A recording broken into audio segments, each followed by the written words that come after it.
What's up, YouTube? So, in this video, I'm going to be talking about Paris Johnson Jr., offensive lineman from Ohio State. He's 6'6" and 310 pounds. This guy's kind of more of a raw prospect for me. He has all the physical traits you would want. He's got the length, he's got the athleticism, he's got some strength to him. And he does look for work, which is nice. Meaning, like, if no one is going to his gap, and he has nobody to block, but his left guard has somebody, like if he is lining up at left tackle like he did at Ohio State, he will go and help the guard, which is nice. He does play with a bit of anger to him, which is good, and does show some strength. He is willing to finish his blocks. He does lean a little bit, which is something I'm not a fan of. If you're familiar with my channel, that is kind of something that annoys me because, you know, if someone pulls cloth or hits you with a swim move, you can end up, just because of your own momentum moving forward, especially with a 300-pound man, on top of what your opponent is doing to you. A lot of times you're going to either move forward or fully fall on your face. Either way, it gives your opponent an advantage over you. So I don't really like it. It's one thing if you need like 1 yard, like a goal line type of play, then it can kind of be okay. You're just trying to make some space. But on a down-to-down basis, and especially in pass protection, I do not like leaning forward. I just don't, because like I said, you're very vulnerable to cloth pulls or swim moves, and overall you're just overextending, and it's just not good for business.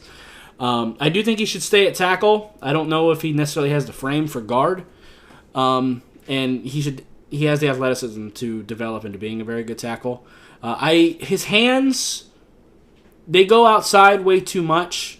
I'm not a big fan of that. I am definitely someone who likes, offensive linemen who get their hands inside consistently. And that's not really something that's super great with him. But when his hands do get inside, it does happen sometimes, he looks pretty good. His feet, inconsistent. I think they can be very good, but because he definitely has the athleticism for it. But right now, like I said, I just see him as a pretty raw player. He has a decent base, though, has the strength.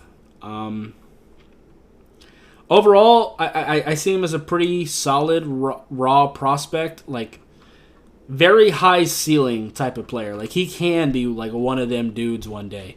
I just don't think he's there right now. I think he's good enough to start right away.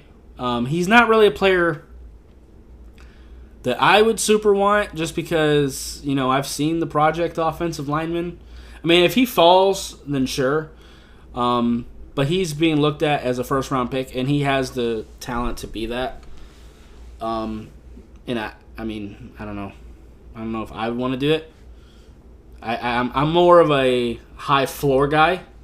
Some people have different opinions on that. Some, draft evaluators, they look for the guys like Paris Johnson who are more of your high ceiling players, and you're hoping that your coaching staff can get everything out of this player. And that's great. I prefer the high floor players where I know what they are right now, and I can use their skills where they're at right now. That's my preference. But anyway, I do think he's a solid enough player, though, and he should be a first-round pick easily. I do like him better than Peter Skoronski. I do like him better than him. So anyway, that's going to be it for this video. If you liked it, I appreciate hitting that like button. Have any questions or comments in the comments down below. Subscribe if you haven't already, and I'll see you next time. Bye, guys.